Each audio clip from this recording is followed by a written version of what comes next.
All right. Welcome to our weekly call this week. We're talking all about hydration and water. And this is also our focus for this week on our challenge. It's getting 30 ounces of water in before 10 a.m. this week.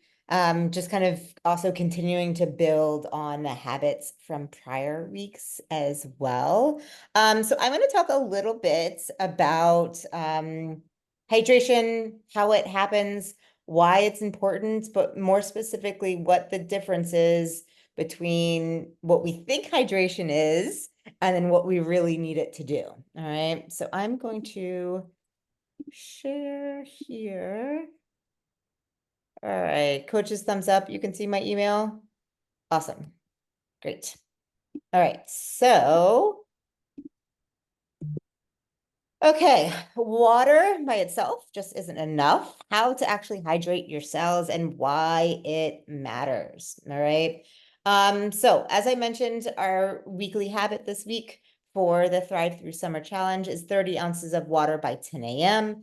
And of course, that can be taken into consideration with your schedule. If you're somebody who is up at, 4 a.m. for kids, work, to get your morning workout in, whatever it is, I would actually argue that you could try and get your 30 ounces a little bit earlier than that. You're likely or hopefully probably going to bed earlier than the average person.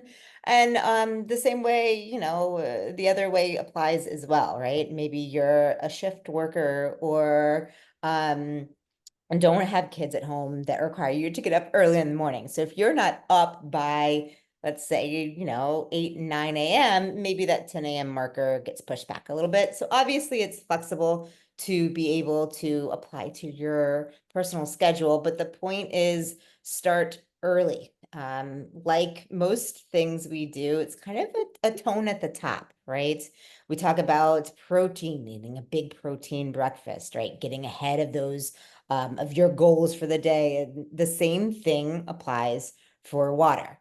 Um, I don't know about, anyone else's personal experience, but I know if I don't start the morning with water and I wait until after my coffee, I end up getting busy into my emails or dropping the kids off.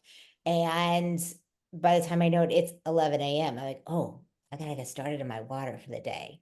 However, if I have the same exact schedule, but I start my morning with water, right? And maybe this is just like a mental placebo effect with me, but I'm automatically just more on it throughout the morning, right? So I'll have water before my coffee, and then I'm just right back into it afterwards. So I know everyone is a little different, but definitely kind of some morning routines that we will talk about and start to think about as well. All right. So, let's talk a little bit about hydration. Most of us think that hydration is drinking water, right? And how much water is in our body at any one time. And that's not entirely true or false. I feel like it is just kind of skimming the surface a little bit. So let's talk about what is hydration, right? And a lot of this needs to adapt to your lifestyle, the climate you live in. Is it super dry or is it super humid? Do you live in a really hot environment like some of us are doing right now in summer, or not, right? Do you live in somewhere that does not have kind of typical seasonal weather? Also, what is your activity like, right? Are you outside working out and sweating hard for longer periods of time, doing endurance in the middle of the day versus a strength workout that is maybe focused on, lower reps and heavier sets, right? So the hydration needs for all of these type of individuals, regardless of our, DNA and our natural tendencies, are going to change. So we're just gonna kind of talk about things in generality today. Um, not only do we want water in our body, specifically, we want water in our cells. All right. So when we talk about hydration, what we really mean is cellular hydration. All right. And it's the kind of specifics that I think end up not really being talked about too much. So we're going to do that today. When you drink water, it doesn't necessarily mean that your body is absorbing as much of it as it should. It doesn't necessarily mean it's replacing, one for one, the sweat that you lose, which, by the way, we lose a lot of volume of water throughout the day that's not just sweat. And it's not just, when we go to the bathroom too. So the amount of water that you will lose, let's say overnight while you're sleeping, even if you're not someone who gets hot and sweaty in the night, it adds up. So definitely in the morning, it's something that we need to start doing early and often. All right. So talking about cellular hydration, all right. When we drink water, all right, it's coming into our bodies, but we want it to stay into our cells. How do we do that? Without like just water being superficial. And one of the ways of doing that is with electrolytes, right? And we talk about electrolytes a ton. There are several different options out there, but the main goal of electrolytes, yes, is replenishing what you're losing besides just water in your body when you sweat, but it's also helping the flow of water in and out of your cells. All right. So there are usually three main minerals if you're taking an electrolyte packet, whether that's, Elementi, which is, super popular. They've got a great marketing scheme. Redmond's Relight is another good one. It has a different level of those minerals, but obviously there are tons on the market. And so I just wanted to go through what those minerals are and what they do. All right. The biggest one that most of us have heard of before is sodium. All right. It's table salt, basically. You don't necessarily need an electrolyte packet to get sodium. I know people who will put salt in their coffee. They will just put pure salt in their water. You can put extra salt on your meals throughout the day. Unless you're somebody who has, known or family history of high blood pressure, adding some extra salt throughout the day is not something that you should automatically be avoiding. In fact, it can really help. All right.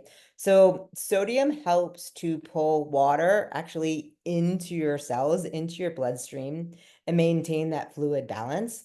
It can help with like blood volume in general, muscle contractions, and it helps it not just basically be flushed through your body. All right. So it's more of like an outside of the cell, where if you want to think about it, some analogies I've heard is like the front door to your house, right? That's what sodium's doing. You're letting it into your body, right? Into your cells. Potassium is kind of almost works directly opposites of sodium, in which case it says, hey, we've got enough water in these cells, right? I'm trying to push the water out, right? So sodium, potassium work opposite of each other, but they have to work in conjunction with each other. They have to speak with each other. And the thing that kind of is a barrier between them is the cell wall itself, which is where magnesium comes in. And magnesium can really help by being something like a gatekeeper, basically. And it helps with the integrity of the cell wall and opening and closing that door. So that's why when you have an electrolyte packet or you talk about minerals, you talk about hydration, those three are the most common, the most popular that you will start to hear about. All right. Why should we be thinking about hydration? Like what's the difference? Obviously, we know we can feel sick when we're dehydrated versus properly hydrated. There's a lot of things that being properly hydrated can help us do, all right? The biggest one I would say is energy balance, right? Having the ability to focus, all right? Which I know a lot of us getting into, the generation that most of us are in, it's harder to do, right? We have a million things going on, job, house, family, kids, our own health. And believe it or not, being well hydrated is kind of the foundation of being able to focus on making decisions, right? Not getting that decision fatigue maybe quite as quickly. It can help with having a higher quality of sleep, all right? When we talk about, again, that extra focus, well, maybe that is approaching food, right? And deciding, are we going to go for more of a quick fix that maybe isn't as nutrient dense and helping our bodies feel better, or because of that decision fatigue, are we just going to go for whatever's, the first thing that we come across? So there is a mental clarity piece of it. I think it's almost 70% of our brain cells are made of water, right? So if we get dehydrated, it definitely or it definitely impacts how we process things and how our body moves as well. Muscle and joint support, right? It can be helpful there in terms of recovery from aerobic workouts, non-aerobic workouts, um, strength training for sure. And even things such as, having like healthier glowing skin, right? If we're dehydrated, your skin is going to show that. And it can impact kind of hormonal health as well. It's not the main impact on all of these things, but definitely being cellularly hydrated is going to have major benefits on all of these options. Things that can help your body stay and be more hydrated.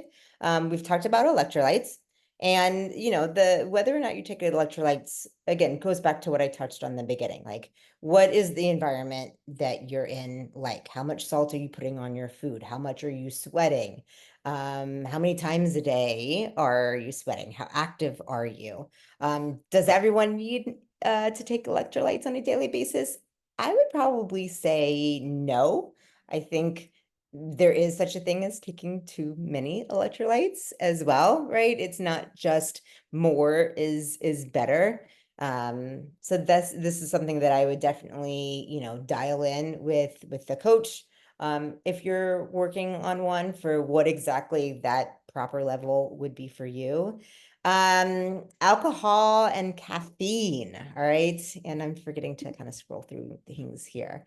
Both alcohol and caffeine are dehydrating on a cellular level, unfortunately. Again, does that mean you should completely abstain from all alcohol and caffeine? No, but it's one of those things that needs to be in a balance. And it's also one of those things that, again, seasonally or depending on your personal daily activity, can ebb and flow. But having too much caffeine in any one given period is going to cause your body to reduce its water content and make it harder for your body to absorb the water to get inside of your cells. So those are things that I would just monitor and limit, along with all of the other reasons that we've talked about as well. It is possible to get hydration and electrolytes actually through food, right? It is not solely a supplement, which is something that, I think a lot of us coaches really do prefer, whole foods first, supplements later. And so if you can get some of these nutrients through whole foods, then yay, do it, all right? Sometimes it can be really hard to get enough. And that's why these supplements are so popular. But foods that are high in, these electrolyte minerals, sodium, potassium, magnesium, as well as water, right? Because it's not just the minerals that we need. Things like cucumbers, watermelon, leafy greens have a lot of magnesium in there. Oranges can be great. Think about fruits that are heavy for its appearance. All right. So best example of this is a watermelon, right? You expect a watermelon to be heavy, but picking one up that you're like, wow, this is really heavy for what I expected. Chances are, right, and not just watermelon, but those kinds of foods in general, it's water. It's a lot of water weight. Things like mushrooms, for example, are mostly water and also have a high level of minerals in them. So you can get a lot of these needs through food, and not just through supplementation. All right. Eating healthy fats, ones with the omega-3 fatty acids, are highly encouraged and helpful with hydration as well. So, the HF team, we love our fatty fish, all of our smash fish.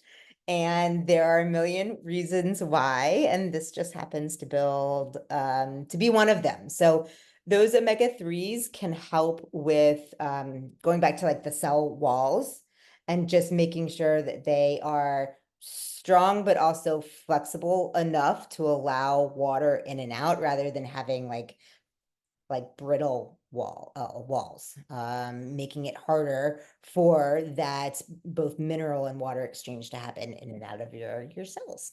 All right. Um, Let's see what else we got here. I talked about fatty fish. Cold and heat exposure can provide for similar benefits as well, just allowing the movement of water in and out of your cells. Contrast showers, saunas, cold rinses even definitely help with blood flow, cellular resistance, recovering from workouts, from different kinds of stress. And all of this is kind of linked into then hydration. All right. And similar to vitamin D and morning lights. So not only is it ideal for circadian rhythm, but it provides almost like just an on switch for your body to start its daily processes for the day, which is technically part of circadian rhythm. It's circadian rhythm's not just going to sleep and waking up, right? So if we want our body to recover from an overnight, lack of hydration, getting outside, allowing your body to say, hey, it's daytime. Let's start, producing the daytime hormones. Let's start with letting our leptin and our ghrelin, those hunger hormones, know that, hey, it's daytime. It's time for our bodies to be moving and grooving, right? The same thing goes for hydration, right? It allows our bodies to start processing, hey, we're dehydrating or dehydrated, or hey, we need to start kind of getting water in and starting that process there. All right. Okay, so let's talk a little bit about what our habit is for this coming week, now that we know why we're focusing on hydration, but how are we going to accomplish that? And I touched on it a little bit at the beginning, but start early, set the tone for the day. It's always easy to be either like right where you should be or even like a half step ahead, than having that feeling of trying to catch up, especially when it comes with water.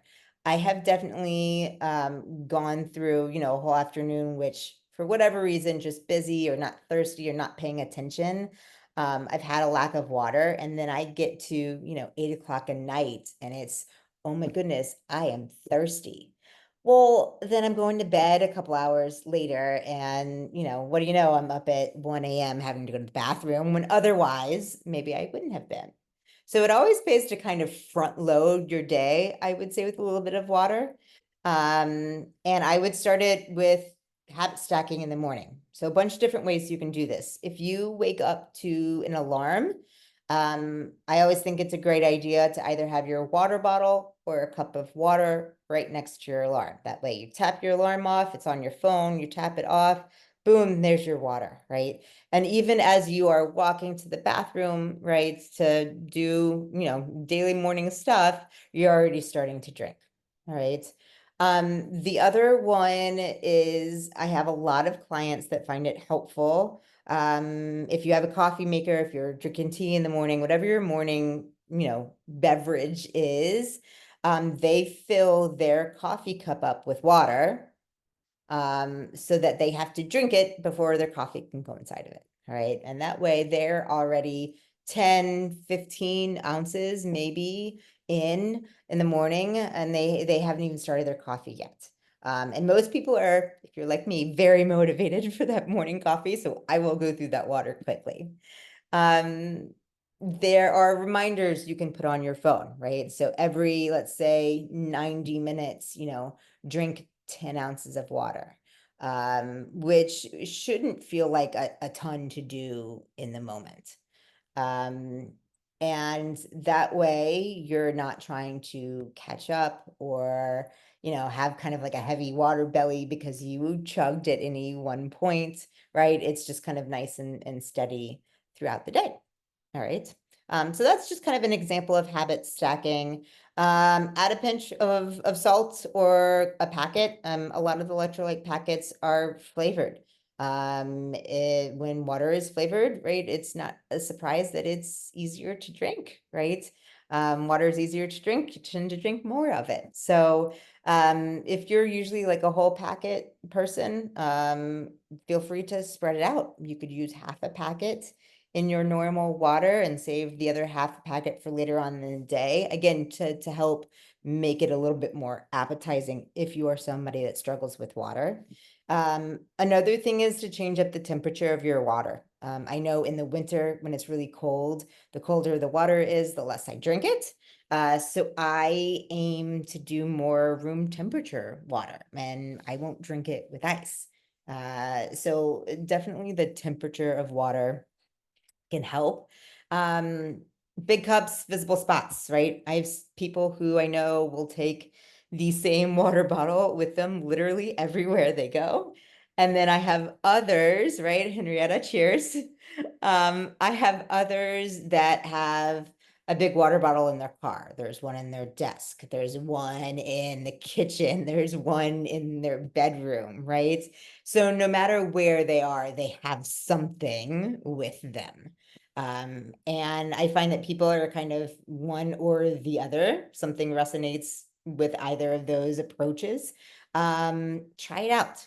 If you don't have a water bottle that you're really excited about, it sounds cheesy, but it works. It's kind of like having a new outfit for the gym, right? I'm always more excited to work out when I've got a cute new outfit. So whatever can kind of help you be a little bit more excited. I know people that it's like, for me, example, I drink more water when I have a straw than if I have to open a bottle or, a bigger water bottle. You may be the opposite. So, trying out different little tricks like that can be helpful. All right. Um, and so that's kind of just the overall premise of water, why it's helpful, and why we're focusing on it this week for our challenge. I didn't know if any other coaches wanted to chime in on maybe some of your water tips or your water habits that you like that work for you. The only one that I thought of that you were talking about with temperature is in the winter time, I'm freezing all the friggin' time. I keep my house quite cold. I like try not to turn the heat on. Anyway, so I'm like freeze, like I'm freezing all the time. So not just room temperature, but I do hot water all day. And so one, I'm getting water in, but two, it's like helping warm me from inside. So that's my wintertime hack that helps a lot. Otherwise, I probably wouldn't drink water all day because I'm like shivering in my house. Yep, similar here. I do my water goals. So I tell my clients this all the time. I just try to have 40 ounces by 10, 40 ounces by 2, and 40 ounces by 6. Mm-hmm. Then everything on top of that is just whatever. And I don't drink cold water. Like, I mean, it's cold, it's not hot, but it's not ice water because I don't enjoy it. I just chug it to hydrate.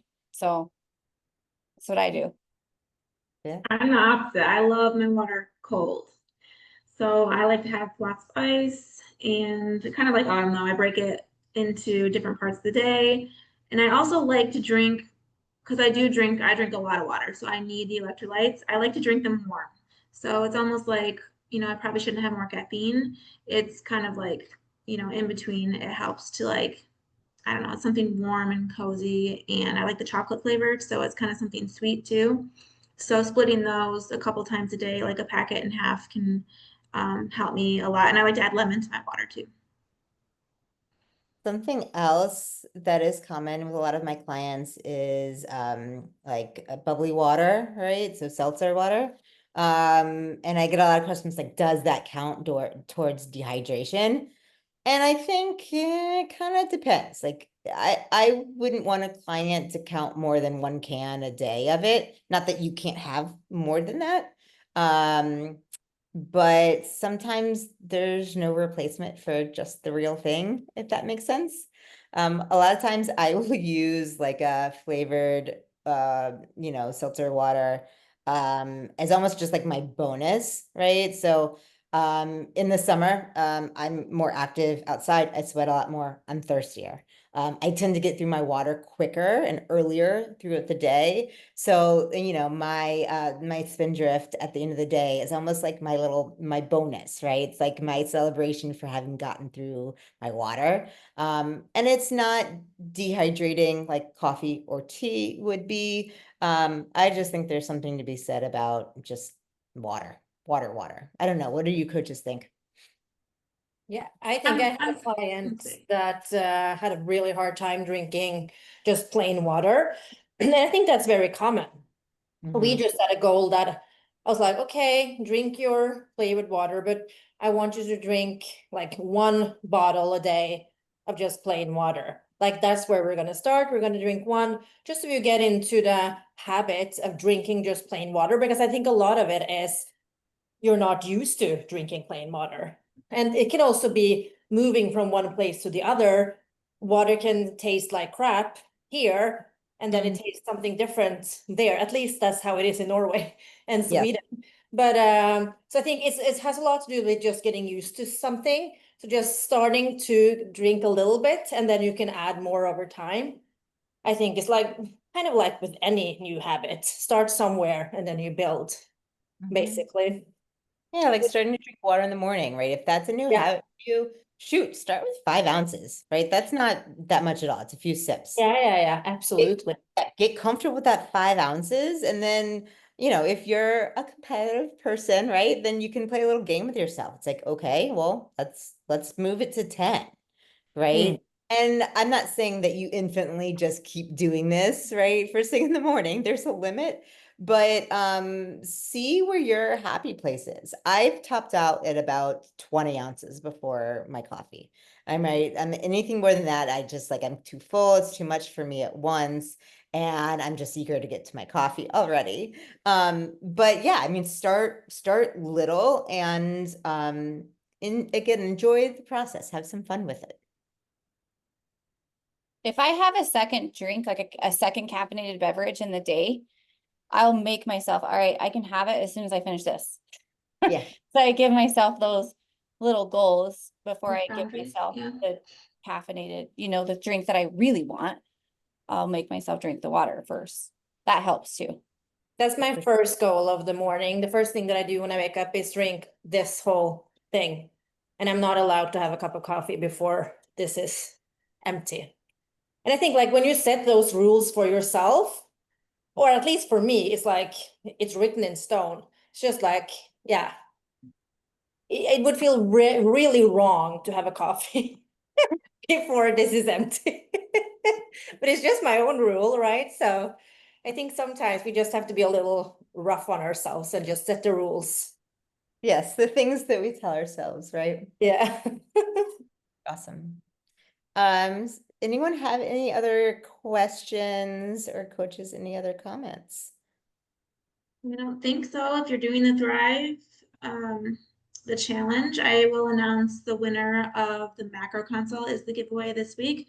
So I will announce the winner of that shortly, and just continue and sharing on social media. We love seeing your little chart with all their check marks. Share your recipes. I know we're focused on breakfast a lot, but sharing some lunch and dinner ideas, and just celebrating all the wins, and let us help you, let us celebrate you.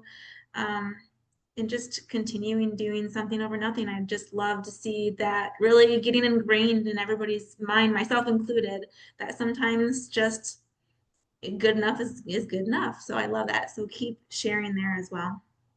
All right, thanks for tuning in today, everyone. Have a good week. Thank you, Yeah. Kacey. Great info.